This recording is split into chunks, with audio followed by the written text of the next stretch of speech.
Hey folks, I'm Mark Ryan. This is Super Review, and this is the BGVP DM9. This is an IM that BGVP just sent in for review about a week ago, and I've actually been listening to it quite a bit. So it's the DM9, as the name implies. It's got 9 drivers.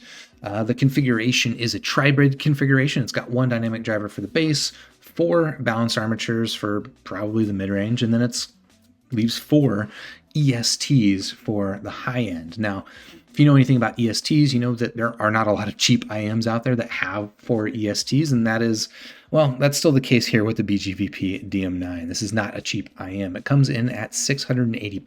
Let's call it just about $700. And well, for that, you do get a really nice build quality. I think this is sort of stabilized wood look.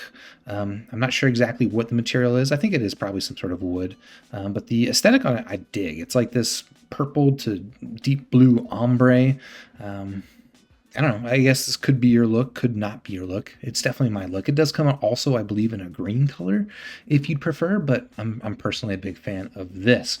More importantly, how this thing fits is actually pretty excellent in my ear, and that typically is the case for BGVP, at least for me, with their semi-custom shells.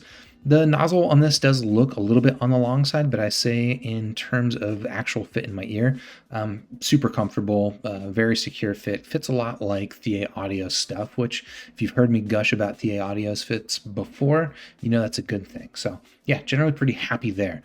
The cable that this comes on, unfortunately, I'm not as happy with. BGVP, they typically do pretty nice cables. This one feels a little bit cheap, especially for the price. I think that the ear hooks up here look a little bit natty. The cable can be a little bit kinky, but maybe my biggest gripe with it is this customizable termination. Right, I've got it in a 3.5 millimeter configuration, but you can make this a balanced connection if you'd like to, just by pulling out this and swapping on a balanced connector, which it does come with. I don't like it though, for a couple of reasons. One, this thing is just quite large. I don't know if it totally comes across, but this is a very large, chunky 3.5 millimeter termination. What I worry about is like putting this thing in my pocket with my DAP, having it, unfortunately, you know, I've had my DAP actually break before, not from this particular connector, but from a similarly large connector. So I'm a little bit gun shy about these things. The other thing I don't love about this connector is it's a little bit loose. Basically, there was one time I had this thing plugged in my DAP, I pulled out from here, and then this became disconnected before that became disconnected. So, and that's with the new version. It might even get a little bit looser over time. So, I don't know. Overall, I'm not a big fan of it. Obviously, it is an MMCX cable, so you can swap that out with another cable if you'd like, and probably, I'll be honest, I will be swapping this out with something else for myself. But let's talk about in terms of sound, because usually I don't swap out a cable unless I actually want to listen to an IM, and this is an IM that I have been enjoying listening to for a while. We pull up squiggling, so we can take a look at the frequency response graph. This is a new thing we'll be doing here, at least while we're away from the studio. But yeah, if you want to check it out, I've got it on squig.link right now, but this is what the BGVP DM9 graphs like. And if you're used to looking at these graphs, there's probably going to be a couple of things that stand out for you. One would be like the shape of this bass curve, and then 2, you might be looking over here at the treble. Let's talk about both, and let's start with the shape of this bass curve, which I gotta be honest is not the best part of the DM9.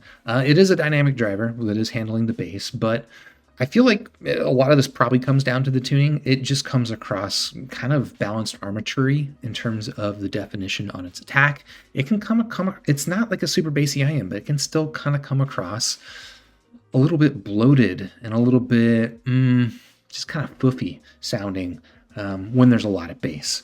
Again, it's not a bassy IM, but you know, there's still a hefty amount of bass presence just because of the way that this curve is executed. Now up here in the upper mid-range, this is more normal, and then here in the treble is where I think some people might look at that and say, oh, that looks a little bit splashy, or maybe there's like a channel imbalance. I gotta say it measures with this imbalance, but listening to my ear, I don't really hear anything up there, and honestly I don't hear anything in terms of splashiness or sharpness. And this is actually where I think the DM9 is actually really pretty strong, is in this treble performance. So I mentioned it is using 4 EST drivers, which are ostensibly the IEM equivalent of an electrostatic headphone.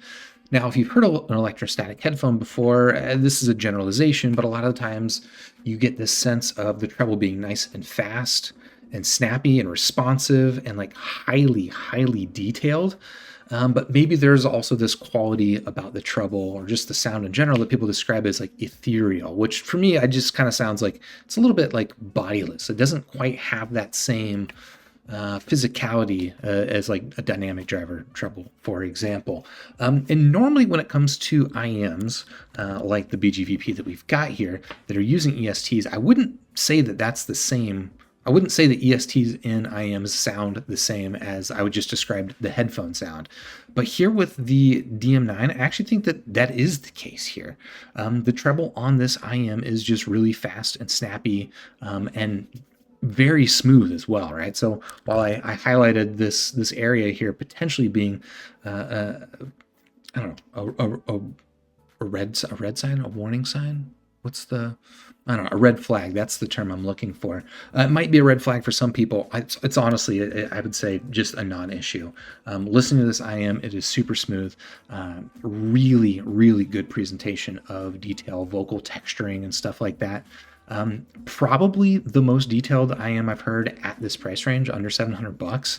And to be honest, like thinking about what sounds better, I'm like, there's not a lot in terms of just giving you that real raw texture and again, detail I know is a vague term and I usually kind of hate using it, but it is nonetheless the term that comes to mind as I'm listening to the DM9. What else to say about it? Okay, it does also have kind of that weightlessness behind it though, which is interesting. Like the tone of the treble is actually pretty good when listening to hi-hats with like the Parcels Games of Luck on their live album. They do have that metallic shimmer, which is what I want. Like I want the high frequency percussion to sound metallic in a way that's realistic, and I think that the DM9 does a good job of that. But it also has, again, still kind of a sense of weightlessness behind it, which is a little bit interesting. I don't know. I don't hate it. In fact, I've been listening to this IM a lot because I'm enjoying it for what it is. The tonality in it maybe a little bit on the offside, especially down here in the lower mid-range upper bass area. But honestly, been enjoying this thing quite a bit. So yeah, I don't know. I guess I can give a quick fit demonstration before I give this thing kind of a provisional score. There you go. There is the DM9 in my ear. And yeah, out of 5 stars, I don't know. I'm thinking this is like a 4-star IM. Again, the frequency response is not totally normal, and I don't love the cable, I suppose, but the level of detail that this thing is delivering, again, I can't think of anything under this price range that is competing. Next up in terms of like, again, this sense of detail, which I know is a vague term and I apologize. There are things like the Moondrop S8, which maybe gives a stronger sense of like transparency, which I think is down to the tonal balance being just a better match for my ear. But in terms of actually pulling out kind of that micro contrast and like really fast detail, I do think that this is a step ahead. And you know how much I like the S8, you know how much I like the Supernova, and even like the IE600. I do think that this is a step ahead in that regard. Again, if you're looking for the bass, maybe look for those other IMs. The bass on here is fine. It's just a little bloaty.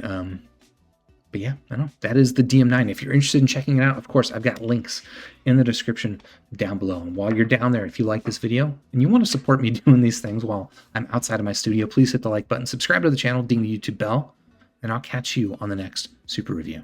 Cheers.